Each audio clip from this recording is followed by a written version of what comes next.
언니, 우리 엄마랑 똑같이 생겼어요. 벚꽃이 흩날리는 축제장 구석에서 솜사탕을 팔던 18살 은희는 그 말을 듣는 순간 손이 굳어버렸습니다. 고급 원피스를 입은 10살짜리 꼬마 손님이 놀라움과 그리움이 가득한 눈으로 그녀를 바라보고 있었어요. 그 눈빛이 간절해서 외면할 수 없었습니다. 혹시 엄마를 잃은 걸까요? 고작 여고생인 은희에게 엄마와 똑같다고 말한 이 아이에게는 어떤 사연이 숨겨져 있는 걸까요? 사연 시작 전에 구독과 좋아요 눌러주시고 어디서 듣고 계신지 댓글로 알려주세요. 그곳에 행복이 찾아가길 바랄게요. 벚꽃이 눈처럼 흩날리며 내리는 4월의 어느 오후였습니다. 축제장에는 온갖 먹거리 노점과 게임 부스가 줄지어 서 있었고 풍선을 든 아이들과 연인들이 벚꽃길을 오가며 웃음꽃을 피우고 있었어요. 하지만 그 화려한 축제장의 끝자락, 사람들의 발길이 잘 닿지 않는 구석진 자리에 18살 여고생 은희가 서 있었습니다. 앞치마 하나를 두르고 낡은 솜사탕 기계 앞에서 쉴 새 없이 막대를 돌리고 있었죠. 기계는 워낙 오래된 것이라 손잡이를 돌릴 때마다 삐걱삐걱 소리가 났습니다. 한 번은 설탕통 뚜껑이 헐거워져서 설탕이 쏟아진 적도 있었어요. 그래도 은희는 멈추지 않았습니다. 막대 끝에 분홍빛 솜사탕이 뭉게구름처럼 피어오를 때마다 은희의 입꼬리가 살짝 올라갔어요. 벚꽃 솜사탕, 여기 있어요. 목소리는 밝았지만 그 밝음 뒤에는 감추고 있는 것들이 있었습니다. 은희의 손끝은 거칠었어요. 새벽 5시면 일어나 솜사탕을 만들 재료들을 손질하고 학교를 갔어요. 학교가 끝나면 곧장 이 축제장으로 달려와 해가 질 때까지 솜사탕을 팔았어요.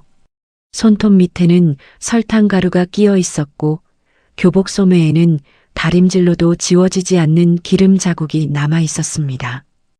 은희에게는 이 솜사탕 기계가 전부였습니다. 할머니가 쓰러지신 뒤로는 더더욱 그랬어요. 폐에 물이 차서 숨을 제대로 쉬지 못하는 할머니의 수술비가 800만 원. 은희가 지금까지 모은 돈은 고작 120만 원이었습니다. 앞치마 주머니 속에는 구겨진 메모지가 들어 있었어요. 거기에는 은희가 매일 밤 잠들기 전에 적어 넣는 숫자들이 빼곡했습니다. 오늘의 매출, 남은 설탕 양, 그리고 할머니 수술까지 남은 금액. 숫자를 볼 때마다 가슴이 답답해졌지만 은희는 애써 고개를 들었어요. 은희는 메모지를 꺼내 한번 들여다보다가 다시 주머니에 구겨 넣었습니다. 한숨이 나오려는 걸 꾹 참았어요. 한숨을 쉬면 복이 달아난다고 할머니가 늘 그렇게 말씀하셨으니까요. 그때 앞치마 주머니 속 낡은 휴대폰이 울렸습니다. 병원에서 온 전화였어요. 네, 알겠습니다. 이번 달 안으로 꼭 넣겠습니다. 전화를 끊는 은희의 어깨가 축 처졌습니다. 할머니의 입원비가 또 밀렸다는 연락이었어요. 은희는 잠시 고개를 숙였다가 이를 악물고 다시 막대를 돌렸습니다. 손님을 한 명이라도 더 붙잡아야 했으니까요. 바로 그때였습니다. 축제장 옆 도로를 한 대의 검은색 고급 세단이 천천히 지나가고 있었어요. 뒷좌석 창문이 반쯤 열려 있었는데 그 틈으로 작은 얼굴 하나가 삐죽 내밀어져 있었습니다. 10살짜리 꼬마 지아였어요. 지아는 봄바람을 맞으며 멍하니 바깥을 구경하고 있었습니다. 명품 원피스에 하얀 카디건을 걸치고 머리에는 리본 모양 머리띠를 하고 있었죠. 누가 봐도 보통 집 아이는 아니었습니다. 지아의 코끝에 달콤한 냄새가 스쳤습니다. 설탕이 열에 녹으면서 피어나는 따뜻하고 포근한 냄새였어요. 지아는 눈을 크게 뜨고 냄새가 나는 쪽을 돌아봤습니다. 축제장 구석에서 분홍빛 솜사탕이 봄바람에 살랑살랑 흔들리고 있었어요. 지아는 저도 모르게 몸을 앞으로 내밀었습니다. 아저씨, 잠깐만 세워주세요. 지아가 앞좌석의 운전기사에게 말했습니다. 운전기사 김 씨는 백미러로 지아를 보며 난처한 표정을 지었어요. 아가씨, 곧 집에 도착하는데요. 회장님께서 기다리고 계십니다. 저거 하나만 사주세요. 네, 하나만요. 지아는 두 손을 모으고 간절한 눈빛을 보냈습니다. 10살짜리 아이의 그 눈빛을 이길 수 있는 어른은 많지 않았어요. 김 기사는 결국 작게 한숨을 내쉬며 차를 길가에 세웠습니다. 지아는 차 문이 열리기가 무섭게 뛰어내렸어요. 작은 구두가 벚꽃잎이 깔린 보도블록 위를 또각또각 울렸습니다. 축제장 안으로 들어서자 사람들 사이로 분홍빛 솜사탕이 보였어요. 지아는 그 솜사탕을 향해 곧장 달려갔습니다. 은희는 막 솜사탕 하나를 완성한 참이었어요. 막대 위에 탐스럽게 피어오른 솜사탕이 꼭 벚꽃 한 송이를 닮았습니다. 은희가 고개를 들자 눈앞에 숨을 헐떡이는 꼬마 손님이 서 있었어요. 어머, 안녕. 솜사탕 하나 줄까? 은희가 환하게 웃으며 물었습니다. 지아는 고개를 끄덕이다가 갑자기 움직임을 멈췄어요. 은희의 얼굴을 본 순간이었습니다. 지아의 눈이 점점 커졌습니다. 입이 반쯤 벌어졌어요. 솜사탕을 향해 내밀던 손이 허공에서 멈춰버렸죠. 지아는 은희의 얼굴에서 눈을 뗄 수가 없었습니다. 맑은 눈동자, 웃을 때 살짝 올라가는 눈꼬리, 볼에 생기는 작은 보조개까지 지아의 머릿속에 한 장의 사진이 겹쳐졌어요. 거실벽에 걸려있는 엄마의 사진이었습니다. 지아가 2살도 되기 전에 돌아가셨기에 엄마의 온기도 목소리도 기억나지 않았어요. 남은 건 오직 사진뿐이었습니다. 아침마다 그 사진 앞에 서서 엄마 다녀올게요 하고 인사하던 지아였어요. 그 사진 속 얼굴이 지금 눈앞에서 웃고 있었습니다. 언니, 우리 엄마랑 똑같이 생겼어요. 지아의 목소리가 떨렸습니다. 눈에는 어느새 물기가 고여 있었어요. 은희는 잠시 당황했습니다. 솜사탕을 건네려던 손이 멈췄어요. 응? 엄마를 닮았다고? 은희는 무슨 말을 해야 할지 몰라 어색하게 웃었습니다. 하지만 지아의 눈에 맺힌 눈물을 보는 순간 가슴 한구석이 묵직하게 내려앉았어요. 엄마를 그리워하는 아이의 마음이 느껴졌기 때문입니다. 은희도 엄마가 없었으니까요. 아니, 은희는 엄마가 있었는지 없었는지조차 알 수 없었습니다. 4살 이전의 기억이 통째로 사라져 있었으니까요. 가끔 밤에 잠이 들기 전 누군가가 자신을 안아주던 온기 같은 것이 어렴풋이 떠오를 때가 있었지만 눈을 뜨면 언제나 사라져버렸습니다. 은희는 말없이 솜사탕을 지아의 손에 쥐어주었습니다. 자, 이건 선물이야. 울지 마. 지아는 솜사탕을 받아들었지만 한 입도 베어 물지 못했어요. 눈물이 볼을 타고 흘러내렸습니다. 그리고는 자기도 모르게 은희의 허리를 껴안았어요. 은희는 놀라 눈을 크게 떴지만 이내 지아의 등을 토닥여 주었습니다. 작고 여린 등이었어요. 토닥이는 손길에 지아의 울음이 조금씩 잦아들었습니다. 바로 그때 지아가 은희의 가슴팍에서 뭔가를 발견했습니다. 왼쪽 가슴에 꽂혀 있는 작은 머리핀이었어요. 벚꽃 모양의 분홍색 핀이었는데 자세히 보면 한쪽이 잘려나간 것처럼 반쪽만 남아 있었습니다. 지아의 얼굴이 하얗게 질렸어요. 울음이 뚝 멈췄습니다. 그 머리핀 어디서 났어요? 지아의 목소리가 갑자기 달라졌습니다. 은희는 고개를 숙여 자신의 가슴팍을 내려다봤습니다. 반쪽짜리 벚꽃 머리핀. 은희가 기억하는 가장 오래된 물건이었어요. 병원에서 깨어났을 때 꼭 쥐고 있었다고 할머니가 말해주셨습니다. 이름도 모르고 얼굴도 모르고 어디서 왔는지도 모르는 은희에게 이 반쪽짜리 머리핀만이 유일한 과거의 흔적이었죠. 이건 어렸을 때부터 갖고 있었어. 왜 그래? 지아의 입술이 파르르 떨렸습니다. 우리 엄마 유품이랑 똑같은 건데. 엄마 거는 반대쪽이에요. 합치면 하트가 된대요. 은희의 손이 멈췄습니다. 심장이 한 박자 건너뛴 것 같았어요. 반대쪽? 합치면 하트. 그 말이 머릿속에서 맴돌았습니다. 은희는 머리핀을 만지작거렸어요. 손끝이 미세하게 떨렸습니다. 뭔가 알 수 없는 감정이 가슴 깊은 곳에서 차오르고 있었지만 그것이 무엇인지 은희는 알 수 없었습니다. 그저 이 10살짜리 꼬마의 눈에 고인 눈물이 왜인지 모르게 남의 일 같지 않았어요. 김 기사가 횡단보도 너머에서 조심스럽게 다가왔습니다. 아가씨, 이제 가셔야 합니다. 회장님께서 전화하셨어요. 지아는 은희의 허리에서 팔을 풀지 않았습니다. 가기 싫다는 듯 고개를 세차게 저었어요. 김 기사가 다시 한번 재촉하자 지아는 마지못해 은희에게서 떨어졌습니다. 하지만 은희의 손을 놓지 않은 채 올려다 봤어요. 언니, 나 내일도 올게요. 꼭이요.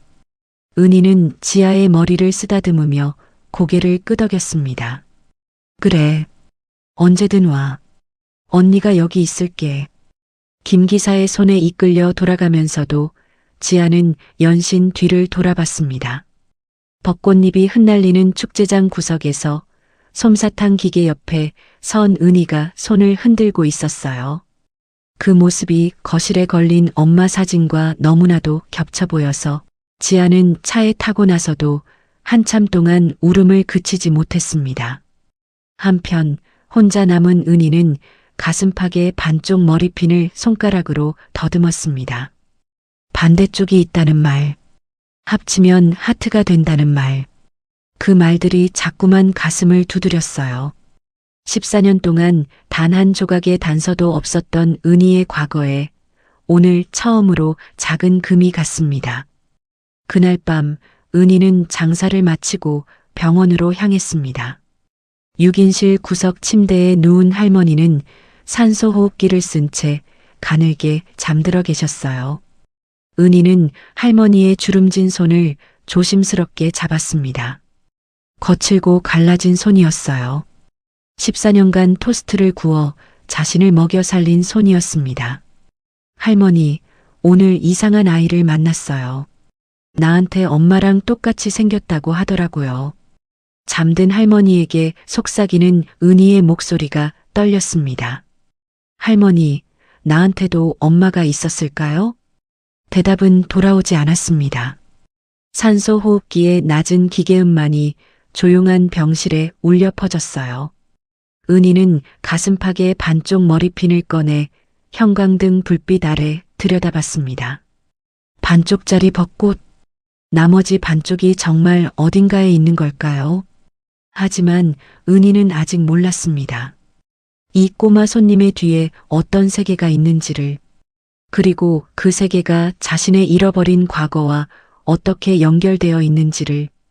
봄바람이 한 줄기 불어와 은희의 머리카락과 함께 분홍 설탕 가루를 흩날렸습니다. 마치 벚꽃빛처럼. 지아는 약속을 지켰습니다. 다음 날도 그 다음 날도 지아는 학교가 끝나기가 무섭게 김 기사에게 달려가 같은 말을 했어요. 아저씨, 솜사탕 언니한테 가주세요. 김 기사는 처음엔 난색을 보였습니다. 하지만 항상 표정이 없이 슬퍼 보이고 시무룩해 보이던 아이가 솜사탕 가게에 다녀온 뒤로 밝아지고 행복해 보이기 시작했어요. 아침에 눈을 뜨면 제일 먼저 오늘도 언니한테 갈 거예요. 라고 말하는 아이를 막을 수가 없었습니다. 김 기사는 매일 같은 시간에 축제장 옆에 차를 세웠고 지아는 2,000원을 꼭 쥐고 솜사탕 가게로 뛰어갔습니다. 은희도 어느새 지아를 기다리게 되었어요. 오후 4시쯤 되면 저도 모르게 축제장 입구 쪽을 힐끗힐끗 살폈습니다.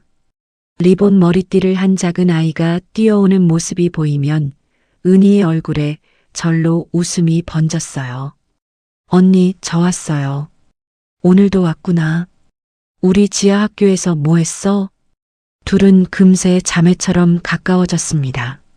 지아는 솜사탕을 먹으며 학교에서 있었던 일을 조잘조잘 늘어놓았고, 은희는 솜사탕을 돌리며 고개를 끄덕여 주었어요. 지아가 친구와 다퉈서 속상하다고 하면 은희가 이마를 쓸어주었고, 시험을 잘 봤다고 자랑하면 은희가 솜사탕을 하나 더 만들어 주었습니다. 어느 날은 지아가 은희의 손을 가만히 잡더니 작은 목소리로 말했어요. 언니 손은 따뜻해요. 엄마 손도 이랬을까요? 은희는 아무 말도 하지 못했습니다. 그저 지아의 손을 더 꼭 잡아주었어요. 지아가 돌아가고 나면 은희의 마음 한구석이 허전해지곤 했습니다. 동생이 있다면 이런 느낌일까 하는 생각이 문득문득 들었어요. 나흘째 되던 날이었습니다. 김 기사는 저녁 업무 보고를 하다가 가정부에게 무심코 한마디를 흘렸어요.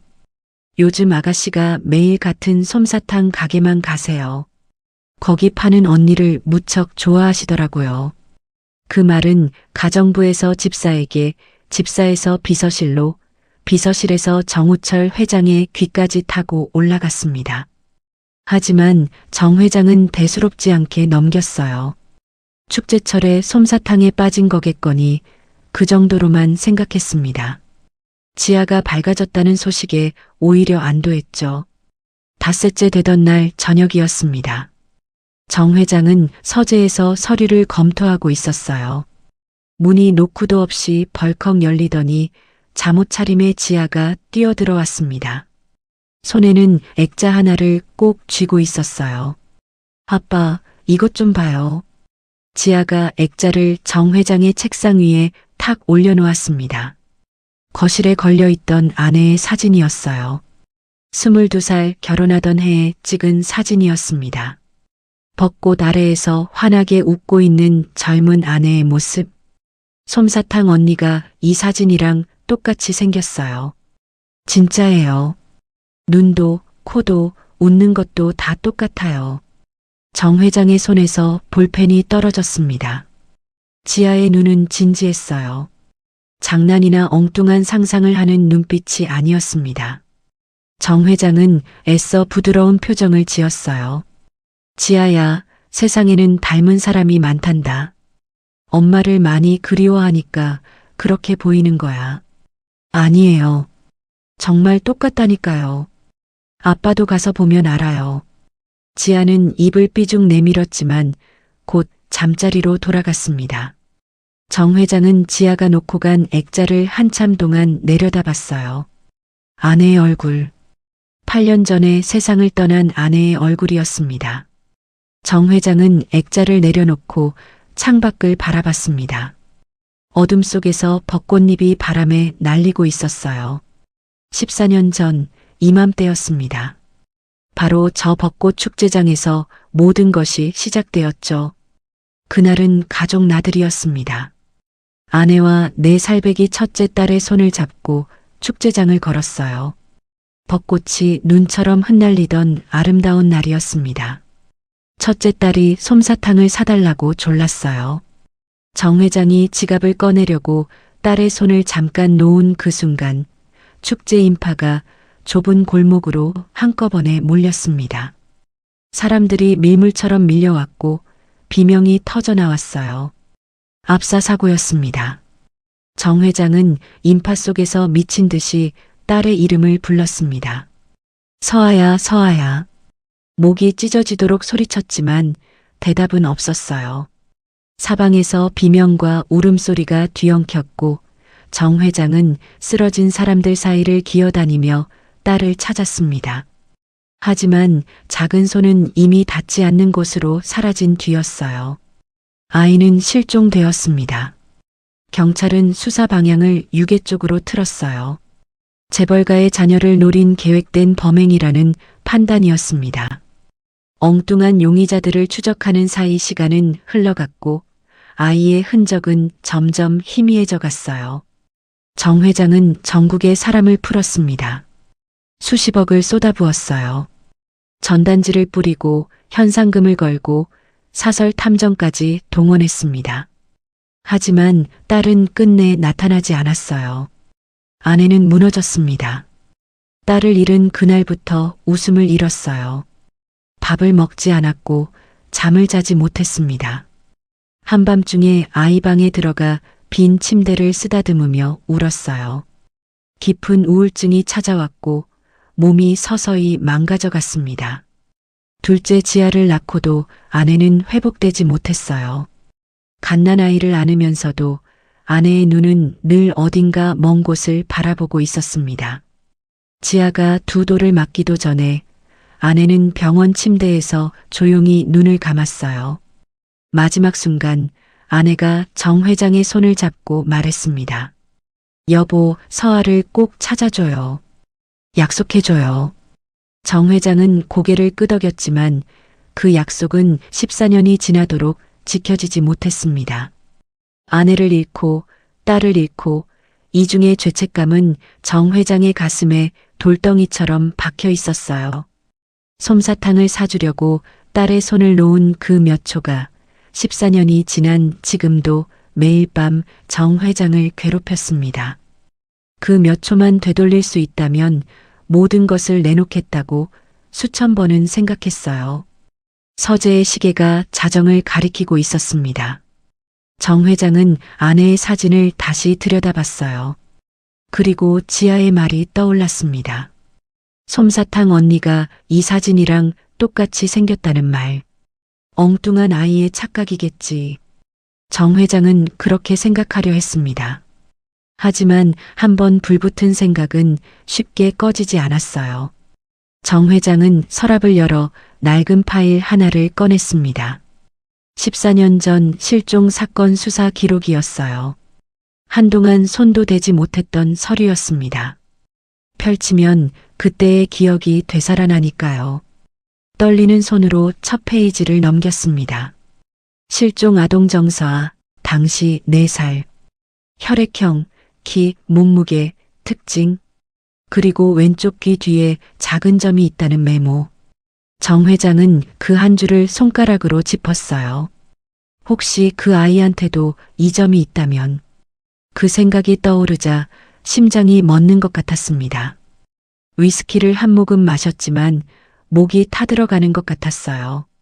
새벽 3시가 넘도록 정 회장은 잠들지 못했습니다. 다음 날 아침 정 회장은 한숨도 자지 못한 얼굴로 출근길에 올랐습니다. 눈 밑에 그늘이 짙게 내려앉아 있었어요. 차가 출발하자 정 회장은 김 기사를 불렀습니다. 김 기사, 지아가 매일 가는 그 솜사탕 가게 말이야. 네, 회장님. 거기 파는 아이가 정말 아내를 닮았나? 김 기사는 백미러 너머로 회장의 표정을 살폈습니다. 평소와 다른 어딘가 다급한 눈빛이었어요. 김 기사는 잠시 망설이다 조심스럽게 대답했습니다. 솔직히 저도 처음에 좀 놀랐습니다. 모자를 쓰고 있을 때는 잘 몰랐는데 며칠 전 따뜻한 날에 모자를 벗고 있는 걸 봤거든요. 아가씨 말씀이 틀린 건 아닌 것 같습니다. 정 회장은 아무 말도 하지 않았습니다. 창밖을 바라보는 척했지만 눈에는 아무것도 들어오지 않았어요. 김 기사가 조심스럽게 한마디를 더 보탰습니다. 그리고 그 여학생, 마음씨가 참 곱더라고요. 아가씨한테도 늘 다정하게 대해주고요. 정 회장의 손이 무릎 위에서 움켜쥐어졌습니다. 심장이 빠르게 뛰기 시작했어요. 설마 하는 마음과 혹시나 하는 마음이 가슴 속에서 부딪혔습니다. 정 회장은 회사에 도착하자마자 비서실장을 불렀습니다. 문을 닫고 단둘이 마주 앉았어요. 정 회장의 목소리가 떨렸습니다. 박 비서, 축제장에서 솜사탕을 파는 여고생이 있어. 그 아이의 모든 것을 조사해. 이름, 나이, 가족관계, 어디서 자랐는지, 과거 기록 하나하나 전부 다. 박 비서는 회장의 심상치 않은 표정에 더 이상 묻지 않았습니다. 알겠습니다. 최대한 빨리 보고 올리겠습니다. 박 비서가 나간 뒤 정 회장은 서재 서랍에서 낡은 사진 한 장을 꺼냈습니다. 14년 전 실종되기 전날 찍은 4살배기 딸의 사진이었어요. 벚꽃 아래에서 솜사탕을 들고 웃고 있는 작은 얼굴. 정 회장은 사진 위에 손가락을 올렸습니다. 손끝이 떨렸어요. 만약 정말 내가 살아있다면. 정 회장은 말을 잇지 못했습니다. 14년간 묻어두었던 희망이라는 것이 지금 가슴속에서 아프게 고개를 들고 있었어요. 희망은 잔인한 것이었습니다. 품으면 품을수록 무너졌을 때의 고통이 더 커지니까요. 14년 동안 그는 수없이 기대하고 수없이 무너졌습니다. 비슷한 나이대의 아이를 봤다는 제보가 들어올 때마다 달려갔고 번번이 빈손으로 돌아왔어요. 그때마다 아내의 마지막 말이 귓가에 울렸습니다. 서아를 꼭 찾아줘요. 정 회장은 사진을 가슴에 안았습니다. 창밖으로 벚꽃잎이 바람에 흩날리고 있었어요. 14년 전에도 이렇게 벚꽃이 날렸습니다. 딸의 손을 놓치던 그 순간에도. 하지만 이번만큼은 외면할 수 없었습니다. 아내와의 마지막 약속이 14년 만에 다시 그를 붙잡고 있었으니까요. 사흘 뒤 박 비서가 서재 문을 노크했습니다. 손에는 얇은 갈색 봉투가 들려 있었어요. 겉면에 극비라는 도장이 찍혀 있었습니다. 정 회장은 봉투를 받아들었습니다. 손이 떨렸어요. 이 안에 진실이 들어있을 수도 있고 또 한 번의 실망이 들어있을 수도 있었으니까요. 14년간 수없이 기대하고 수없이 무너졌던 기억이 스쳐 지나갔습니다. 봉투를 여는데 한참이 걸렸습니다. 정 회장은 심호흡을 하고 첫 페이지를 펼쳤어요. 이름 이윤희, 나이 18살, 현 주소 서울시 은평구, 법적 보호자 이순자 72살 관계, 비혈연. 정 회장의 눈이 한 줄에서 멈췄습니다. 비혈연. 친할머니가 아니라는 뜻이었어요. 정 회장은 떨리는 손으로 페이지를 넘겼습니다. 보고서에는 14년 전의 이야기가 적혀 있었습니다. 그해 4월 벚꽃 축제가 한창이던 날이었어요. 축제장 근처에서 토스트 노점을 하던 박순자 할머니는 밤늦게 짐을 정리하고 있었습니다.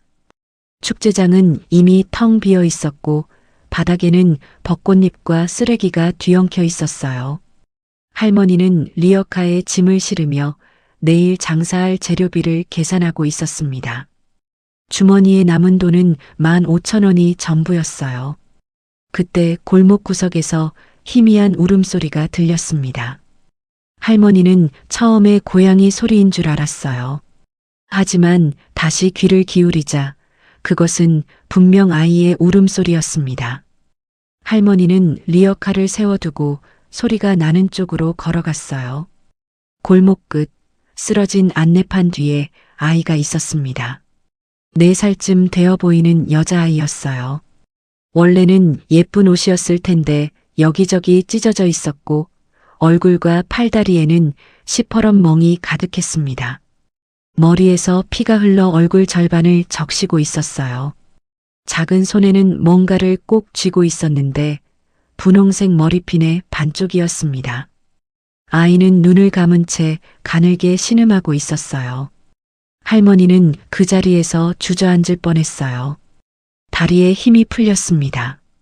하지만 곧 아이에게 달려가 안아 올렸어요. 아이의 몸은 얼음장처럼 차가웠습니다. 아가야, 눈 떠봐. 아가야. 할머니가 아무리 불러도 아이는 대답이 없었어요. 숨은 쉬고 있었지만 의식이 없었습니다. 할머니는 아이를 등에 업고 가장 가까운 병원까지 뛰었어요.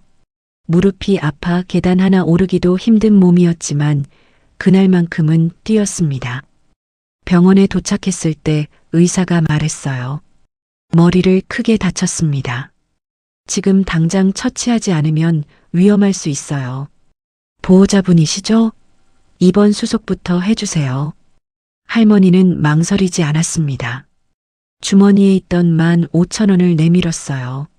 내일 장사할 미천이었습니다. 그것마저 부족하자 할머니는 집에 돌아가 찬장 깊숙이 숨겨둔 비상금 봉투를 꺼냈어요. 언젠가 자신이 아플 때 쓰려고 10년 넘게 조금씩 모아둔 돈이었습니다.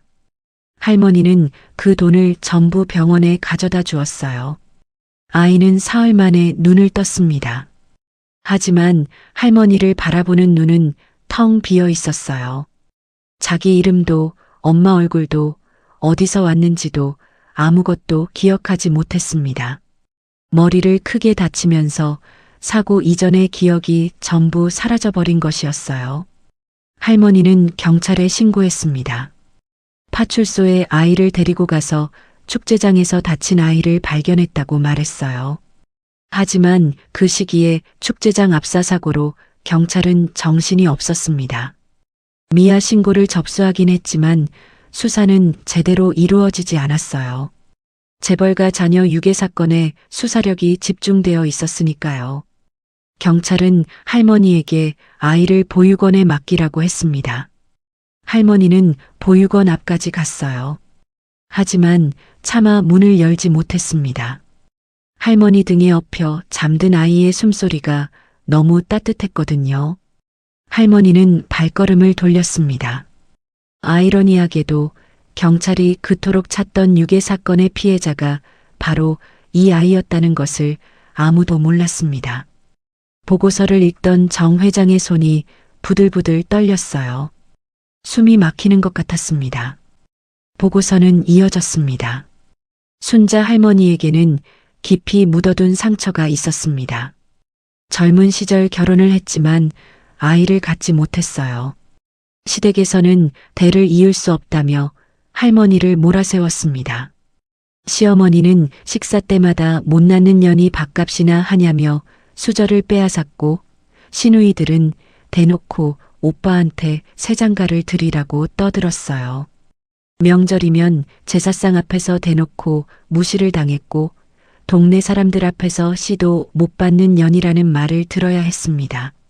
남편은 처음엔 할머니 편을 들었지만 해가 갈수록 말이 없어졌어요. 눈을 마주치지 않았고 같은 방에 있어도 등을 돌리고 누웠습니다. 그리고 어느 날 이혼 서류가 식탁 위에 놓여 있었어요. 할머니는 아무 말 없이 짐을 쌌습니다.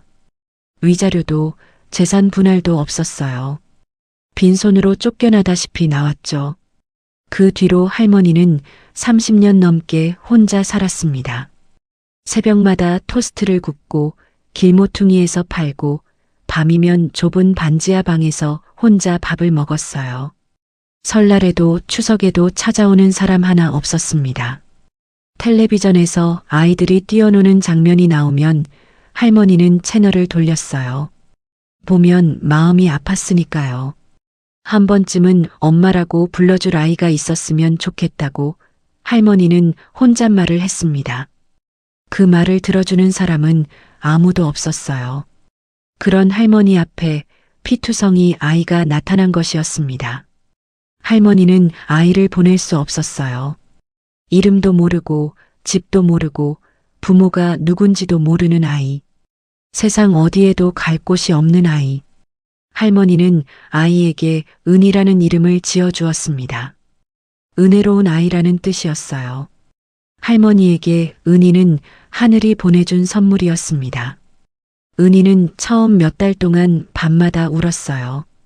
기억은 없었지만 몸이 기억하는 것이 있었던 걸까요? 잠결에 엄마하고 부르다가 깨어나 울음을 터뜨렸습니다. 그때마다 할머니는 은이를 꼭 안고 등을 토닥여 주었어요. 울지 마, 할머니가 여기 있어. 할머니 품에서 은이는 조금씩 울음을 그쳤고 조금씩 웃기 시작했습니다. 14년이었습니다. 할머니는 14년간 새벽 4시에 일어나 토스트를 구웠어요. 반죽을 치대고 야채를 썰고 철판을 닦았습니다. 비가 와도 눈이 와도 무릎이 아파 걷기 힘든 날에도 할머니는 리어카를 끌고 나갔어요.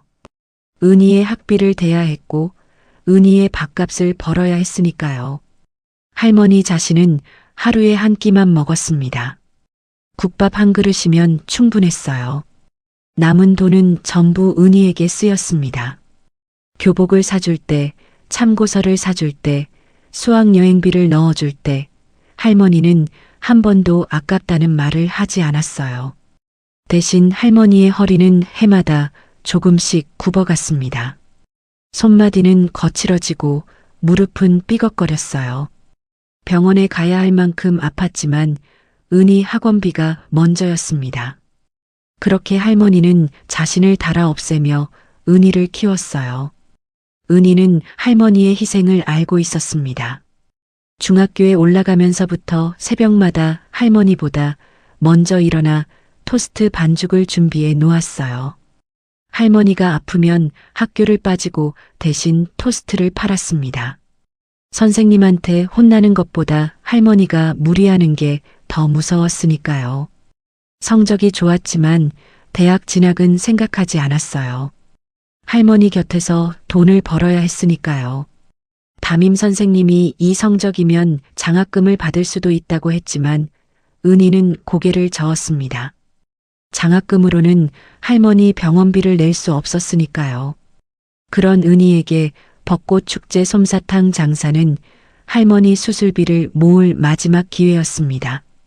정 회장은 보고서의 마지막 줄을 읽었습니다. 현재 박순자 씨는 폐 질환으로 입원 중이며 수술비 미납으로 치료가 지연되고 있음. 정 회장은 보고서를 내려놓지 못했습니다.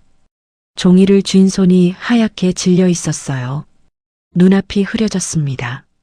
14년이었습니다. 자신은 수십억을 쏟아부으며 딸을 찾아 헤맸고 할머니는 가진 돈을 전부 털어 그 딸을 살렸어요. 자신은 재벌의 힘으로도 딸을 지키지 못했고 할머니는 토스트 하나로 딸을 14년간 지켜냈습니다. 자신이 현상금을 올리고 사설 탐정을 고용하고 있던 그 시간 할머니는 무릎이 아픈 다리를 끌며 리어카를 밀고 있었던 것입니다. 정 회장의 눈에서 뜨거운 것이 흘러내렸어요. 보고서 위에 눈물이 떨어져 글자가 번졌습니다. 하지만 아직 확신할 수는 없었습니다. 보고서만으로는 부족했어요. 직접 눈으로 확인해야 했습니다. 그 아이가 정말 자신의 딸인지, 14년 전 놓쳐버린 그 아이가 맞는지, 정 회장은 떨리는 목소리로 박 비서를 다시 불렀습니다. 내일 지아와 함께 그 축제장에 가겠다. 준비해줘. 박 비서는 잠시 멈칫했습니다. 회장님, 혹시 그 아이가... 더 묻지 마. 내가 직접 보고 판단하겠어. 박 비서가 나간 뒤 서재에는 정적만 남았습니다.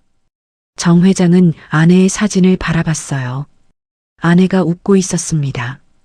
14년 전에도 8년 전 병원에서 눈을 감던 그 순간에도 사진 속 아내는 늘 웃고 있었어요. 정 회장은 떨리는 입술로 중얼거렸습니다. 여보, 혹시 당신이 보내준 거야? 지아를 통해서 그 아이한테 가는 길을 열어준 거야? 대답은 없었습니다. 창밖에서 벚꽃잎만 소리 없이 흩날렸어요. 마치 누군가의 대답처럼. 다음 날 오후 정 회장은 지아의 손을 잡고 축제장으로 향했습니다. 차 안에서 정 회장은 창밖만 바라봤어요. 보고서에 적힌 내용들이 머릿속에서 떠나지 않았습니다. 비혈연, 축제장에서 발견, 머리 부상, 기억상실, 모든 것이 14년 전 사건과 맞아 떨어졌어요. 하지만 그래서 더 무서웠습니다. 맞아 떨어지면 떨어질수록 아닐 때의 실망이 더 클 테니까요. 평소 같으면 경호원들이 앞뒤로 호위했겠지만 오늘은 박 비서 한 명만 데리고 나왔어요. 눈에 띄고 싶지 않았습니다. 정 회장은 선글라스를 쓰고 평범한 점퍼를 걸쳤지만 걸음걸이가 평범하지 않았어요. 다리가 자꾸 멈춰졌습니다. 심장은 터질 듯이 뛰었고 손바닥에는 땀이 배어 있었어요. 아빠, 빨리요. 이쪽이에요. 지아가 아버지의 손을 잡아 끌었습니다. 축제장 안으로 들어서자 벚꽃잎이 바람에 날려 어깨 위로 떨어졌어요. 사람들의 웃음소리, 풍선 터지는 소리, 먹거리 노점에서 피어오르는 연기. 화려한 축제의 풍경이 눈앞에 펼쳐졌지만 정 회장의 눈에는 아무것도 들어오지 않았습니다. 저기요, 저기. 솜사탕 언니. 지아가 축제장 끝자락을 가리켰어요. 구석진 자리에 낡은 솜사탕 기계가 보였습니다. 그리고 그 앞에 서 있는 한 소녀. 정 회장의 발이 멈췄습니다. 은희는 막 손님에게 솜사탕을 건네며 환하게 웃고 있었어요. 교복 위에 앞치마를 두른 채 설탕 가루가 묻은 손으로 막대를 돌리고 있었습니다. 바람이 불어 은희의 머리카락이 흩날렸어요. 벚꽃잎이 은희의 어깨 위에 내려앉았지만 은희는 알아채지 못했습니다. 그저 손님에게 따뜻할 때 드세요 하며 웃고 있었어요. 정 회장은 숨을 쉴 수가 없었습니다. 저 얼굴, 저 눈매, 웃을 때 올라가는 눈꼬리, 볼에 생기는 보조개. 14년 전에 잃어버린 아내의 젊은 시절이 그곳에 서 있었습니다. 사진으로만 봤을 때는 아이의 착각일 수도 있다고 생각했어요. 하지만 직접 보니 착각이 아니었습니다. 똑같았어요. 너무 똑같아서 오히려 무서울 정도였습니다. 정 회장의 시야가 흐려졌어요. 축제장의 소음이 멀어지고 오직 은희의 얼굴만 선명하게 보였습니다. 정 회장의 다리에서 힘이 빠졌어요. 비틀거리며 뒤로 한 걸음 물러섰습니다. 박 비서가 재빠르게 부축했어요. 회장님, 괜찮으십니까? 정 회장은 대답하지 못했습니다. 입술이 파르르 떨렸어요. 눈에 물기가 차올랐습니다. 14년간 찾아 헤맨 딸이 저기 있을지도 모른다는 사실에 기쁨보다 공포가 먼저 밀려왔어요. 만약 또 아니라면, 만약 또 다른 사람이라면 그 실망을 이번에는 견딜 수 있을까? 아빠, 왜 그래요? 아빠도 봤죠? 엄마랑 똑같이 생겼죠? 지아가 아버지의 얼굴을 올려다보며 물었습니다. 정 회장은 간신히 고개를 끄덕였어요. 그래, 아빠도 봤어. 목소리가 갈라졌습니다. 정 회장은 선글라스를 고쳤으며 눈물을 감췄어요. 지아 앞에서 무너질 수는 없었습니다. 지아가 은희에게 달려갔어요. 은희가 지아를 발견하고 환하게 웃었습니다. 지아야, 오늘도 왔구나. 어머, 오늘은 누구랑 같이 왔어? 은희가 정 회장 쪽을 바라봤습니다. 정 회장은 선글라스 너머로 은희의 얼굴을 똑바로 마주했어요. 가까이서 보니 더했습니다. 숨이 막혔어요. 아내가 살아 돌아온 것 같았습니다. 아니, 아내가 아니었어요. 14년 전 손을 놓쳐버린 내 살배기 서아가 18살이 되어 그곳에 서 있는 것 같았습니다. 우리 아빠예요. 지아가 은희에게 말했습니다. 은희는 고개를 숙여 인사했어요. 안녕하세요. 지아가 매일 와줘서 저도 즐거워요. 착한 아이예요. 정 회장은 입을 열려 했지만 말이 나오지 않았습니다. 목이 꽉 막힌 것 같았어요. 간신히 한마디를 짜냈습니다. 고맙습니다. 우리 지아를 잘 챙겨줘서. 목소리가 울먹거렸습니다. 은희는 잠깐 이상하다는 듯 정 회장을 바라봤지만 곧 웃으며 솜사탕을 내밀었어요. 솜사탕 하나 드릴까요? 아버님도 드셔보세요. 정 회장은 솜사탕을 받아들었습니다. 분홍빛 솜사탕. 14년 전 서아가 사달라고 졸랐던 것도 솜사탕이었어요. 그 솜사탕을 사주려고 손을 놓은 것이었습니다. 정 회장의 손이 떨렸어요. 솜사탕을 쥔 손가락이 하얗게 질렸습니다. 14년이라는 시간이 분홍빛 솜사탕 하나에 담겨 있는 것 같았어요. 죄책감과 그리움이 한꺼번에 밀려왔습니다. 바로 그때 바람이 불어 은희의 머리카락이 왼쪽으로 휩쓸렸습니다. 왼쪽 귀가 드러났어요. 정 회장의 시선이 그곳에 못 박혔습니다. 왼쪽 귀 뒤 작은 점 하나. 정 회장의 심장이 멎었습니다. 수사 기록에 적혀 있던 그 특징. 왼쪽 귀 뒤에 작은 점. 우연이라고 하기에는 너무 정확했어요. 얼굴이 닮은 건 우연일 수 있습니다. 하지만 같은 위치에 같은 점까지. 정 회장의 무릎이 꺾이려 했어요. 그 자리에서 주저앉을 뻔했습니다. 정 회장은 간신히 몸을 돌렸어요.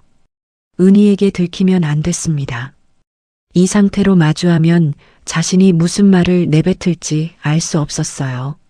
걸음이 빨라졌고 축제장을 빠져나오자마자 차 안에 쓰러지듯 앉았습니다. 박 비서가 뒤따라왔어요. 회장님, 유전자 검사를 해. 지금 당장.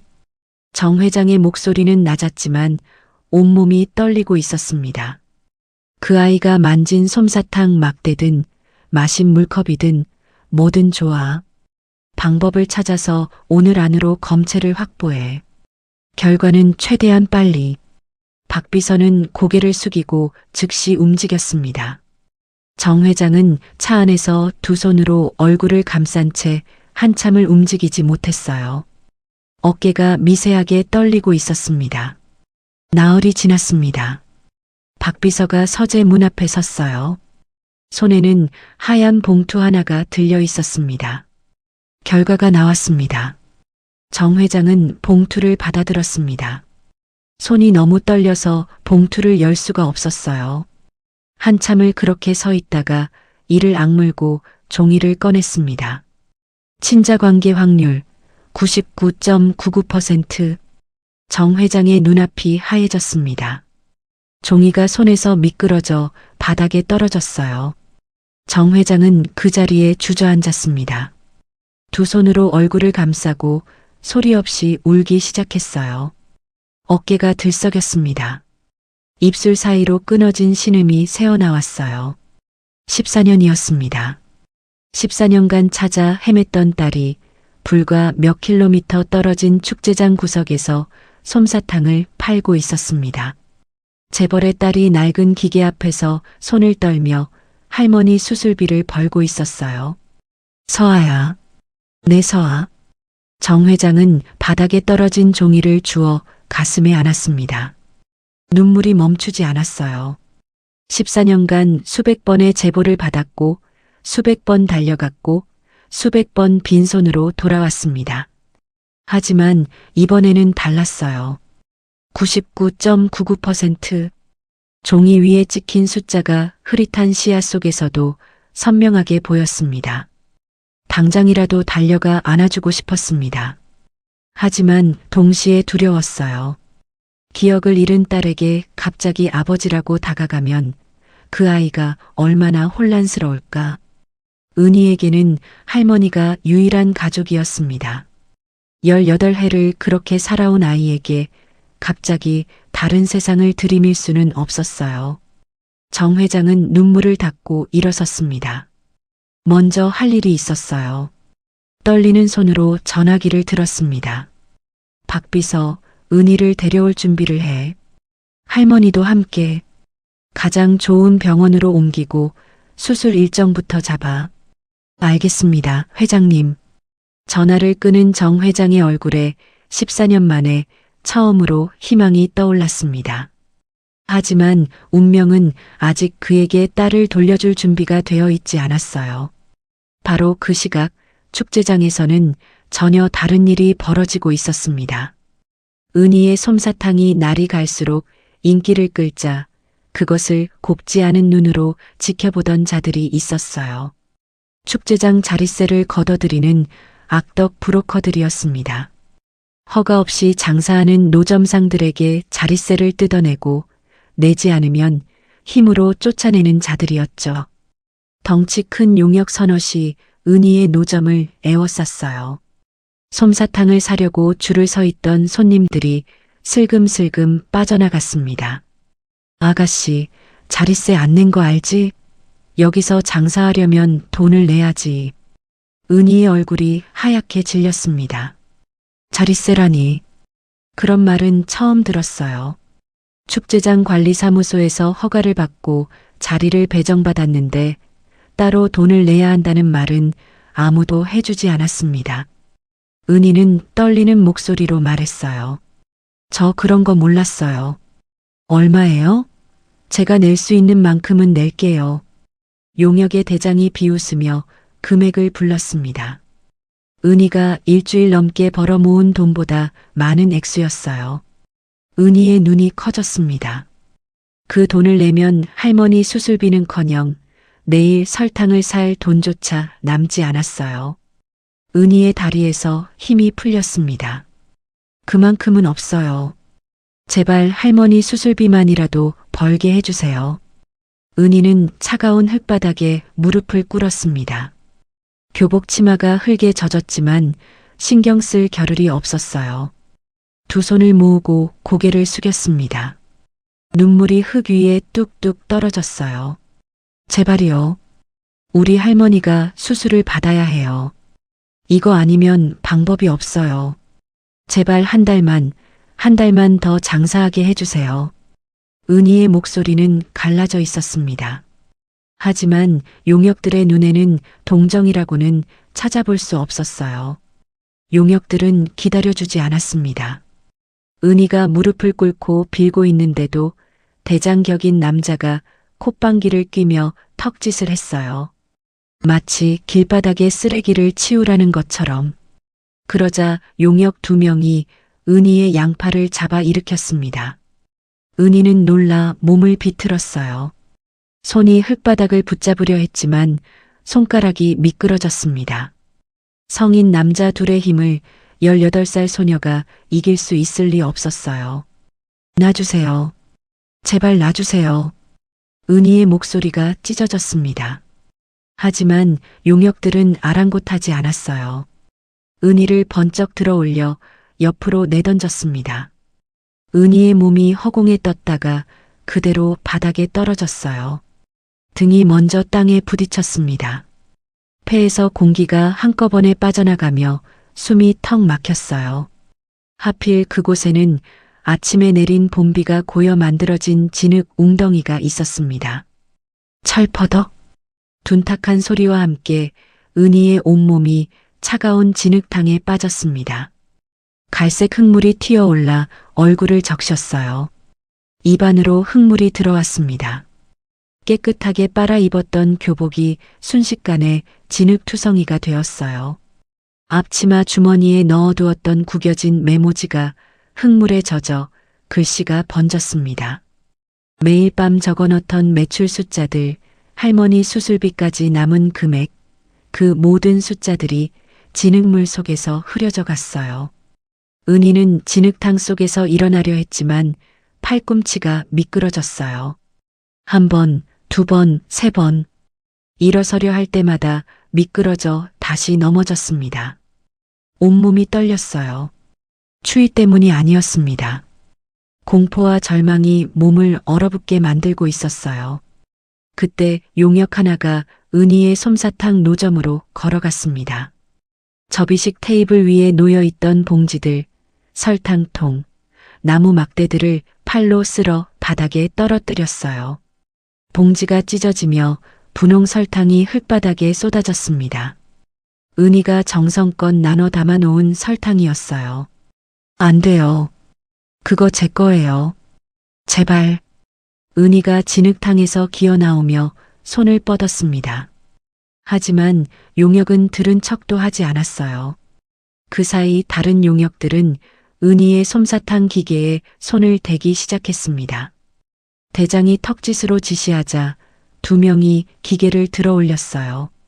낡고 무거운 기계였지만 장정 둘이 들면 가벼웠습니다. 안 돼요. 그것만은 안 돼요. 은희가 비명에 가까운 소리를 질렀습니다. 무릎으로 기어서 트럭 쪽으로 달려가려 했지만 이미 늦었어요. 용역들은 기계를 트럭 짐칸 위로 들어 올리더니 마구잡이로 내던졌습니다. 쾅! 금속이 부서지는 소리가 축제장에 울려 퍼졌어요. 솜사탕 기계가 트럭 바닥에 부딪히며 두 동강이 났습니다. 설탕을 녹이던 원통이 찌그러지고 손잡이가 부러져 나갔어요. 전선이 끊어져 축 늘어졌고 받침대가 꺾이며 쇠파편이 사방으로 튀었습니다. 용역 한 명이 트럭 위에서 기계를 발로 한 번 더 걷어찼어요. 남은 부분마저 완전히 뭉개졌습니다. 기계 안에 남아있던 분홍색 설탕 가루가 바람에 흩뿌려졌어요. 벚꽃잎과 뒤섞인 분홍 가루가 공중에 떠올랐다가 천천히 내려앉았습니다. 마치 분홍빛 눈이 내리는 것 같았어요. 아름다운 광경이었지만 은희에게는 세상이 무너지는 모습이었습니다. 저건 안 돼요. 저거 없으면. 은희는 기어서 트럭 쪽으로 갔습니다. 진흙투성이 무릎으로 바닥을 긁으며 부서진 기계 파편을 향해 손을 뻗었어요. 트럭 아래로 떨어진 부서진 조각들을 하나하나 주워 담기 시작했습니다. 찌그러진 원통 조각, 부러진 손잡이, 망가진 나사들. 이미 쓸 수 없는 쇠조각들이었지만 은희는 멈추지 않았어요. 진흙이 묻은 손으로 필사적으로 조각들을 끌어모았습니다. 손바닥이 쇠파편에 긁혀 피가 배어 나왔지만 은희는 느끼지도 못했어요. 이거 고치면 돼. 고치면 다시 할 수 있어. 은희는 혼잣말을 중얼거렸습니다. 하지만 본인도 알고 있었어요. 이건 고칠 수 없다는 걸.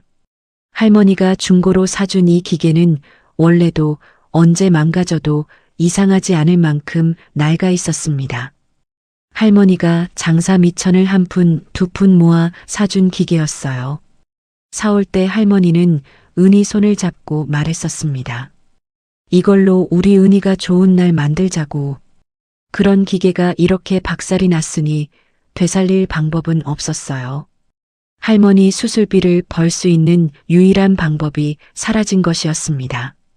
은희의 머릿속에 병원 침대에 누운 할머니의 얼굴이 떠올랐어요. 산소 호흡기를 쓴 채 가늘게 숨을 쉬고 있는 할머니.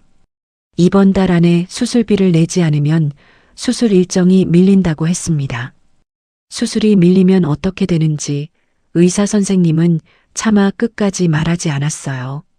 하지만 은희는 알고 있었습니다. 그래서 매일 새벽부터 밤까지 이 자리에 서 있었던 것이었어요. 은희의 손이 멈췄습니다. 부서진 조각을 쥔 손에서 힘이 풀렸어요. 고개가 천천히 떨어졌습니다. 어깨가 들썩이기 시작했어요. 그리고 마침내 참고 참았던 울음이 터져 나왔습니다. 제발 살려주세요. 우리 할머니 수술해야 한단 말이에요. 은희의 절규가 축제장을 가르며 울려 퍼졌습니다. 처절했어요. 듣는 사람의 가슴이 찢어질 만큼. 지나가던 사람들이 발걸음을 멈추고 돌아봤습니다. 어떤 아주머니는 눈시울이 붉어졌고 어떤 아저씨는 혀를 차며 고개를 돌렸어요. 하지만 아무도 나서지 못했습니다. 용역들의 험악한 눈빛에 모두가 한 걸음씩 뒤로 물러섰어요. 축제장 한가운데에서 18살 소녀가 진흙탕에 쓰러져 울고 있는데 수십 명이 지켜보면서도 손 하나 내밀지 못했습니다. 은희는 진흙탕 위에 주저앉은 채 울고 있었습니다. 눈물과 콧물이 진흙과 뒤범벅이 되어 얼굴을 적셨어요. 그때 은희의 가슴팍에서 무언가가 떨어졌습니다. 진흙 위에 작은 것이 톡 하고 떨어지는 소리가 났어요. 반쪽짜리 벚꽃 머리핀이었습니다. 분홍색 핀이 갈색 진흙 위에서 희미하게 빛났어요. 은희가 가진 것 중 유일하게 과거와 연결된 물건. 기억은 없지만 본능적으로 한 번도 놓은 적 없던 물건이었습니다. 이 머리핀을 볼 때마다 은희는 알 수 없는 따뜻함을 느꼈어요. 누군가가 자신을 사랑했었다는 증거 같았으니까요. 은희는 그것을 보는 순간 울음을 멈췄어요. 후다닥 두 손으로 머리핀을 집어들었습니다. 진흙이 잔뜩 묻었지만 상관없었어요. 은희는 교복 소매로 핀을 닦았습니다. 진흙이 묻은 소매로 닦으니 오히려 더 지저분해졌지만 은희는 계속 닦았어요. 그리고 머리핀을 가슴에 꼭 끌어안았습니다. 이것만은 빼앗기지 않겠다는 듯이 이것마저 잃으면 자신에게는 정말 아무것도 남지 않는다는 듯이 진흙투성이 손가락이 하얗게 질릴 만큼 머리핀을 움켜쥐었어요. 용역 대장이 그 모습을 보더니 코웃음을 쳤습니다. 뭘 그리 꼭 잡고 있어. 그 고물핀이 돈이 되나? 용역 한 명이 은희 쪽으로 다가왔어요. 구두 끝이 은희의 옆구리 바로 앞에 멈춰섰습니다. 아직도 안 꺼져? 한 번 더 맞아야 정신 차려. 남자가 발을 들어 올렸습니다. 은희는 몸을 웅크렸어요. 눈을 질끈 감았습니다. 머리핀을 가슴에 안은 채 이를 악물었어요. 할머니 얼굴이 떠올랐습니다. 병원 침대에서 은희의 손을 잡고 괜찮다. 할머니는 괜찮으니까 내가 고생하지 마 하고 말씀하시던 할머니. 은희는 속으로 되뇌었어요. 할머니 미안해요. 나 이제 어떡해요. 주변 사람들이 숨을 죽였습니다. 누군가 작은 비명을 질렀어요. 아이를 안고 있던 엄마가 아이의 눈을 가렸습니다. 하지만 누구도 앞으로 나서지 못했어요. 바로 그 순간이었습니다. 축제장 입구 쪽에서 묵직한 엔진 소리가 들려왔어요. 한 대가 아니었습니다. 2대, 3대, 아니 그보다 훨씬 많았어요. 저음의 엔진 소리가 겹쳐지며 축제장 전체가 진동하기 시작했습니다. 땅이 미세하게 울리는 것을 은희도 느꼈어요. 발을 들어 올리고 있던 용역이 멈칫했습니다. 고개를 돌려 입구 쪽을 바라봤어요. 대장도 다른 용역들도 구경하던 사람들도 모두 같은 방향을 바라봤습니다. 검은색이었습니다. 축제장 입구를 가득 메운 검은색 세단들. 끝이 보이지 않았어요. 그리고 현장이 정적으로 뒤덮였습니다. 검은색 세단의 문이 열렸습니다. 먼저 내린 건 검은 정장을 입은 남자들이었어요. 1명, 2명, 3명. 세단 한 대에서 4명씩 내렸습니다. 그런 세단이 20대가 넘었어요. 순식간에 축제장 입구가 검은 정장의 남자들로 가득 찼습니다. 모두 귀에 이어피스를 꽂고 있었고 허리춤에는 무전기가 달려 있었어요. 경호원들이었습니다. 축제장에 있던 사람들이 뒤로 물러서며 웅성거렸어요. 저게 뭐야? 무슨 일이야? 용역들도 당황하기 시작했습니다. 대장이 경호원들을 살피며 인상을 찌푸렸어요. 분위기가 심상치 않다는 건 느꼈지만 아직 상황을 파악하지 못한 표정이었습니다. 용역들은 서로 눈치를 보며 한 걸음씩 뒤로 물러섰어요. 경호원들이 양옆으로 도열하며 길을 만들었습니다. 축제장 입구에서 은희가 쓰러져 있는 곳까지 사람의 벽이 만들어졌어요. 그 한가운데로 한 남자가 걸어 나왔습니다. 정우철 회장이었습니다. 코트 자락이 바람에 펄럭였습니다. 얼굴은 창백했어요. 하지만 눈은 타오르고 있었습니다. 분노로 이글거리는 눈이었어요. 박 비서에게 긴급 연락을 받고 달려온 것이었습니다. 은희를 데려올 준비를 하던 그 시각 축제장에서 용역들이 난동을 부리고 있다는 보고가 들어왔어요. 정 회장은 준비해둔 경호원 전원을 동원해 축제장으로 직행했습니다. 정 회장은 걸음을 멈추지 않았어요. 축제장을 가로질러 한 곳을 향해 걸었습니다. 구경꾼들이 저절로 길을 비켰어요. 정 회장의 표정이 너무 무서웠기 때문이었습니다. 오직 한 곳만 바라보고 있었어요. 진흙탕 위에 웅크리고 있는 은희를. 정 회장은 은희에게 다가갈수록 걸음이 빨라졌어요. 진흙투성이 교복, 얼굴에 묻은 흙과 눈물. 피가 배어나온 손바닥, 가슴에 꼭 아는 반쪽짜리 머리핀. 정 회장의 시야에 그것들이 하나하나 들어왔습니다. 심장이 쪼개지는 것 같았어요. 그리고 은희 옆에 서 있는 용역에 들어올린 발이 눈에 들어왔습니다. 정 회장의 눈이 뒤집혔어요. 목소리가 터져 나왔습니다. 평생 이렇게 소리를 지른 적이 없었어요. 저놈들 손가락 하나까지 다 박살 내버려. 그 한마디에 경호원들이 일제히 움직였습니다. 바람처럼 빠르게 용역들에게 달려들었어요. 용역 대장이 뭔가를 외치려 했지만 입을 열기도 전에 바닥에 내동댕이 쳐졌습니다. 다른 용역들도 마찬가지였어요. 저항할 틈도 없었습니다. 덩치 큰 남자들이 종이장처럼 바닥에 쓰러졌어요. 뒤늦게 도망치려던 한 명은 경호원 셋에게 둘러싸여 그 자리에 주저앉았습니다. 30초도 걸리지 않았어요. 은희를 괴롭히던 용역들은 전부 축제장 바닥에 엎드려 꼼짝도 하지 못하고 있었습니다. 은희를 밀쳐 넘어뜨렸던 남자는 얼굴이 바닥에 눌린 채 신음을 흘렸어요. 기계를 던져 박살냈던 남자는 팔이 꺾인 채 꿈쩍도 하지 못했습니다.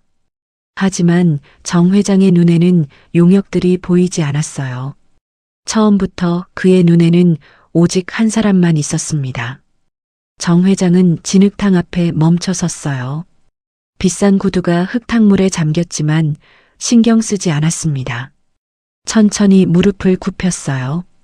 코트 자락이 진흙에 끌렸습니다. 그리고 두 팔을 뻗어 은희를 안아 일으켰어요. 은희는 무슨 일이 벌어지고 있는지 이해하지 못했습니다. 갑자기 나타난 검은 세단들, 경호원들, 그리고 지금 자신을 안고 있는 이 낯선 남자. 은희는 몸이 굳어 움직일 수가 없었어요. 정 회장은 진흙투성이 은희를 꼭 안은 채 통곡하기 시작했습니다. 어깨가 크게 들썩였어요. 입술 사이로 끊어진 울음이 터져 나왔습니다. 은희야. 정 회장의 목소리는 갈라지고 또 갈라졌어요. 아빠다. 은희야, 아빠야. 은희의 눈이 커졌습니다. 아빠. 그 말이 귀에 들어왔지만 머리로는 이해되지 않았어요. 은희에게 아빠는 없었습니다. 태어나면서부터 없었다고 생각했어요. 할머니가 전부였으니까요. 내가 미안하다. 내 새끼를 이렇게 고생시키다니. 아빠가 너무 늦었어. 정 회장의 울음이 축제장에 울려 퍼졌습니다. 52년 인생에서 이렇게 운 적이 없었어요. 회장 자리에 앉은 뒤로 누구 앞에서도 눈물을 보인 적 없던 사람이었습니다. 그런 남자가 수십 명이 지켜보는 한복판에서 흙탕물에 무릎을 꿇고 진흙투성이 소녀를 껴안고 울고 있었어요. 구경꾼들이 그 자리에 얼어붙었습니다. 누군가 손으로 입을 막았어요. 여기저기서 흐느끼는 소리가 들렸습니다. 아까 은희가 맞는 걸 보면서도 나서지 못했던 사람들이었어요. 그 사람들이 지금은 함께 울고 있었습니다. 은희는 아무 기억이 없었어요. 이 남자가 누구인지 몰랐습니다. 아빠라는 말이 무슨 뜻인지도 이해할 수 없었어요. 하지만 이상했습니다. 이 남자의 품에 안기는 순간 설명할 수 없는 따뜻함이 밀려왔어요. 몸 어딘가 깊은 곳에서 기억보다 더 오래된 무언가가 반응하는 것 같았습니다.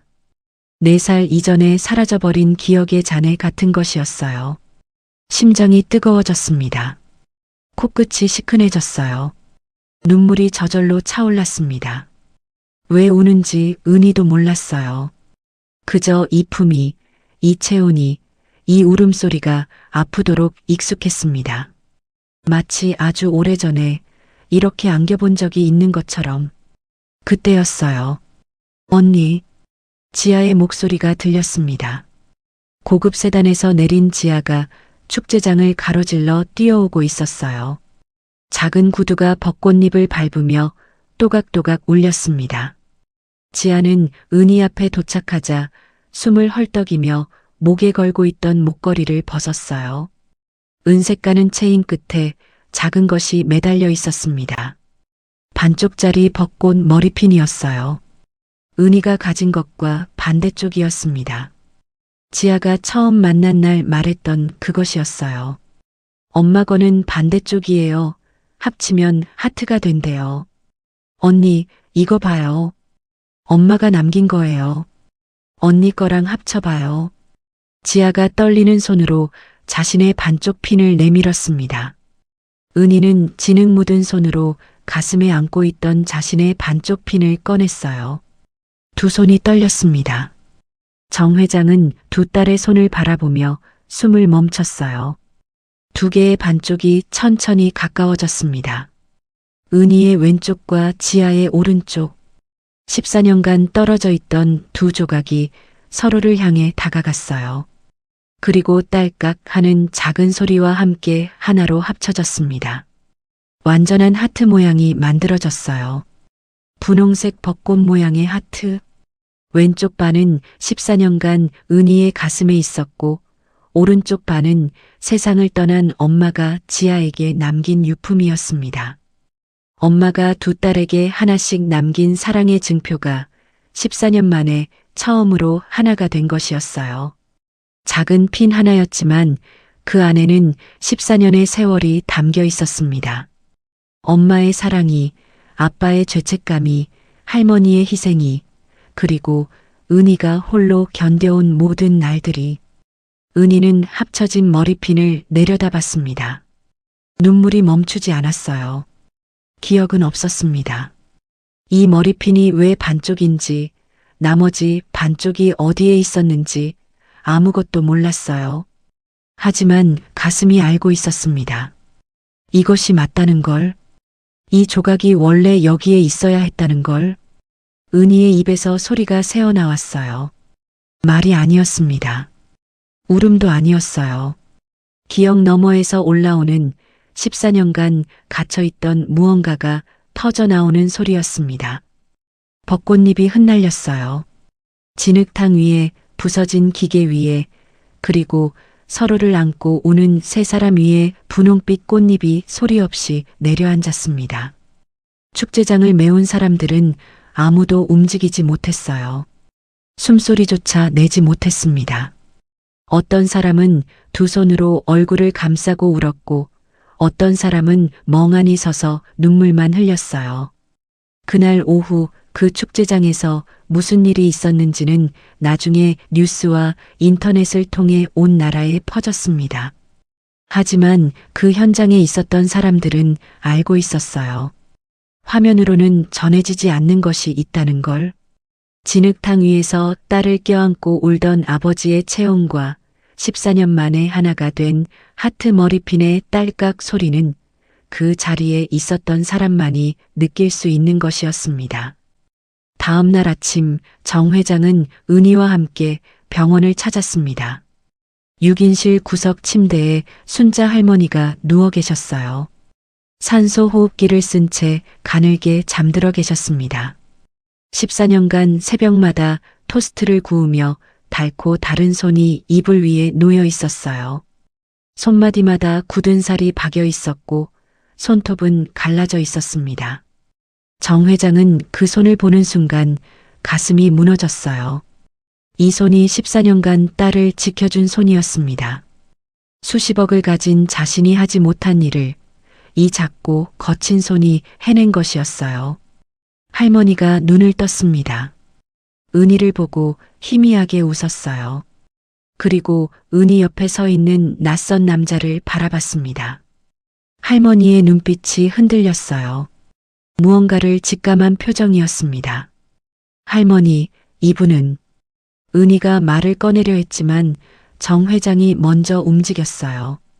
정 회장은 할머니 침대 앞에 섰습니다. 그리고 천천히 무릎을 꿇었어요. 양복 바지가 병원 바닥에 닿았습니다. 그리고 두 손을 짚고 깊이, 아주 깊이 이마를 바닥에 대었습니다. 큰절이었어요. 은희가 놀라 정 회장의 어깨를 잡았지만 정 회장은 움직이지 않았습니다. 바닥에 이마를 댄 채 어깨가 들썩였어요. 울고 있었습니다. 제 심장을 살려주셔서 감사합니다. 어르신. 정 회장의 목소리가 바닥에 엎드린 채 울려 퍼졌습니다. 이 아이가 제 딸입니다. 14년 전에 잃어버린 제가 그토록 찾아 헤맨 제 딸이에요. 어르신이 아니었으면 이 아이는 이 세상에 없었습니다. 병실이 조용해졌어요. 같은 병실의 다른 환자들도 숨을 죽이고 있었습니다. 순자 할머니의 입술이 떨리기 시작했어요. 눈에 눈물이 차올랐습니다. 할머니는 떨리는 손을 들어 입을 가렸어요. 한참 동안 아무 말도 하지 못했습니다. 그리고 마침내 갈라진 목소리로 입을 열었어요. 회장님, 용서해 주세요. 할머니의 눈에서 눈물이 흘러내렸습니다. 이 아이가 어딘가에서 찾고 있는 부모가 있을 거란 걸 알면서도 놓을 수가 없었어요. 할머니의 목소리가 울음에 섞여 끊겼습니다. 경찰서에서 보육원에 맡기라고 했을 때 보육원 앞까지 갔어요. 근데 차마 문을 못 열었어요. 이 아이 등에서 느껴지는 숨소리가 너무 따뜻해서 할머니는 이불을 움켜쥐었어요. 평생 아이 하나 품어보는 게 소원이었거든요. 못 낳는다고 쫓겨나고 30년을 혼자 살았는데 이 아이가 제 앞에 나타났을 때 하늘이 주신 거라고 생각했어요. 그게 죄인 줄 알면서도 할머니는 은희를 바라봤어요.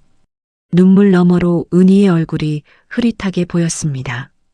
이 아이가 커가는 걸 보면서 이렇게 예쁘고 착한 아이를 찾는 부모가 분명 있을 거라고 생각했어요. 그런데도 놓을 수가 없었어요. 너무 무서웠어요. 이 아이를 보내고 나면 또 혼자가 될 것 같아서 할머니의 울음이 더 깊어졌습니다. 은희도 눈물을 참지 못했어요. 정 회장은 고개를 들었습니다. 눈물 범벅이 된 얼굴로 할머니를 바라봤어요. 그리고 고개를 세차게 저었습니다. 죄가 아닙니다, 어르신. 은혜예요. 정 회장의 목소리가 단호했어요. 어르신이 이 아이를 안아주지 않았으면 이 아이는 그날 밤 축제장 구석에서 죽었을 겁니다. 어르신이 보육원 문을 열지 않은 건 죄가 아니에요. 그건 사랑이에요. 정 회장은 다시 한번 깊이 절을 올렸습니다. 은희의 할머니는 앞으로도 어르신입니다. 그건 절대 바뀌지 않습니다. 할머니는 두 손으로 얼굴을 감싸고 소리내어 울었어요. 72해를 살아오며 이렇게 울어본 적이 없었습니다. 은희도 할머니 곁에 무릎을 꿇고 할머니의 손을 꼭 잡았어요. 할머니, 울지 마세요. 저 어디 안 가요. 할머니가 저한테는 엄마예요. 그건 아무도 못 바꿔요. 은희의 말에 할머니는 더 크게 울었습니다. 은희를 품에 끌어안았어요. 마른 팔에 힘이 없었지만 놓지 않았습니다. 14년간 그래왔던 것처럼 그날 오후 할머니는 병원 최상층 VIP 1인실로 옮겨졌습니다. 넓은 창으로 서울 시내가 한눈에 내려다 보였어요. 최신 의료 장비가 갖춰져 있었고 전담 의료진 5명이 배치되었습니다. 할머니는 병실에 들어서며 이런 데까지 너무 과하다며 손사래를 쳤지만 정 회장은 고개를 저었어요. 이것도 부족합니다. 평생 갚아도 부족해요. 수술은 일주일 뒤에 진행되었습니다. 최고의 의료진이 투입되었고 수술은 성공적이었어요. 할머니는 서서히 회복되기 시작했습니다. 같은 시기 축제장에서 은희를 괴롭혔던 악덕 브로커들에게는 법의 심판이 내려졌어요. 정 회장이 투입한 법무팀이 그들의 불법 행위를 하나하나 파헤쳤습니다. 불법 자릿세 갈취, 노점상 폭행, 재물 손괴. 브로커들은 줄줄이 구속되었고 2번 다시 축제장 근처에 얼씬도 하지 못하게 되었어요. 2년이 흘렀습니다. 4월이었어요. 벚꽃이 다시 피었습니다. 은희는 서울 명문대 사회복지학과에 입학했습니다. 입학식 날 은희는 교문 앞에서 한참을 서 있었어요. 2년 전만 해도 대학은 꿈도 꾸지 못했습니다. 장학금으로는 할머니 병원비를 낼 수 없다며 고개를 저었던 소녀가 지금 대학교 교문 앞에 서 있었습니다. 은희는 교문 너머로 벚꽃이 흩날리는 캠퍼스를 바라봤어요. 2년 전 이맘때 축제장 구석에서 솜사탕을 팔고 있던 자신이 떠올랐습니다. 진흙탕에 쓰러져 울던 날도요. 그때는 내일이 보이지 않았어요. 하지만 지금은 달랐습니다. 은희는 가슴에 달린 하트 모양 벚꽃 머리핀을 손끝으로 만졌어요. 두 조각이 하나가 된 그 핀은 언제나 은희의 가슴 위에 있었습니다. 순자 할머니는 정 회장 저택의 별채에서 살고 있었습니다. 처음에는 이런 큰 집에서 살 수 없다며 한사코 거부했어요. 하지만 정 회장이 어르신이 안 오시면 은희가 불안해합니다. 하고 말하자 할머니는 더 이상 거절하지 못했습니다. 은희를 위해서라면 할머니는 무엇이든 했으니까요. 별채 앞 너른 마당에 할머니는 꽃을 심었어요. 벚나무 한 그루를 가운데 놓고 그 주변으로 상추, 고추, 깻잎, 방울토마토를 정성껏 가꾸었습니다. 새벽에 눈이 떠지면 토스트를 굽는 대신 텃밭에 물을 주었어요. 허리가 굽어 오래 서 있기는 힘들었지만 흙을 만지는 할머니의 얼굴에는 늘 미소가 걸려 있었습니다. 30년 넘게 혼자였던 할머니에게 이제는 기다려주는 가족이 있었으니까요. 어느 봄날 저녁이었어요. 저택 식당의 큰 식탁에 4사람이 앉아 있었습니다. 정 회장, 은희, 12살이 된 지아, 그리고 순자 할머니. 식탁 위에는 할머니의 텃밭에서 딴 상추와 깻잎이 놓여 있었어요. 할머니가 직접 된장을 풀어 만든 쌈장도 있었습니다. 할머니, 이 상추 진짜 맛있어요. 사 먹는 거랑은 차원이 달라요. 지아가 상추쌈을 입에 넣으며 눈을 크게 떴어요. 할머니가 흐뭇하게 웃었습니다. 그럼 할머니가 매일 아침마다 물을 줬는데 맛없으면 어떡하니? 은희가 할머니 접시에 고기를 올려드렸어요. 정 회장은 그 모습을 바라보며 젓가락을 내려놓았습니다. 4사람이 한 식탁에 앉아 웃고 있는 이 풍경이 꿈만 같았어요. 2년 전 서재에서 혼자 위스키를 마시며 딸의 사진을 쓰다듬던 밤이 떠올랐습니다. 그때는 이런 날이 올 거라고 상상도 못했어요. 창밖으로 벚꽃잎이 흩날렸습니다. 별채 앞 벚나무에서 날아온 꽃잎이 열린 창문 사이로 들어와 식탁 위에 내려앉았어요. 분홍빛 꽃잎이 흰 상추 위에 살포시 얹혔습니다. 정 회장은 그 꽃잎을 바라보며 혼잣말처럼 중얼거렸어요. 여보, 보고 있지. 아무도 듣지 못할 만큼 작은 목소리였습니다. 하지만 그 순간 바람이 한 줄기 불어와 벚꽃잎을 한 움큼 더 날려보냈어요. 마치 대답하듯이 은희의 가슴에서 하트 모양 벚꽃 머리핀이 저녁 햇살을 받아 반짝였습니다. 14년의 시린 겨울이 끝나고 마침내 그들에게 진짜 봄이 찾아왔습니다. 때로는 가장 가난한 손이 가장 위대한 사랑을 건넬 수 있다는 것을 오늘 이 이야기가 보여주었습니다. 앞으로도 당신의 하루에 따뜻한 위로가 될 이야기들로 찾아뵐 수 있도록 구독과 좋아요를 눌러주시고 사연의 주인공을 위한 따뜻한 말씀도 댓글로 부탁드립니다.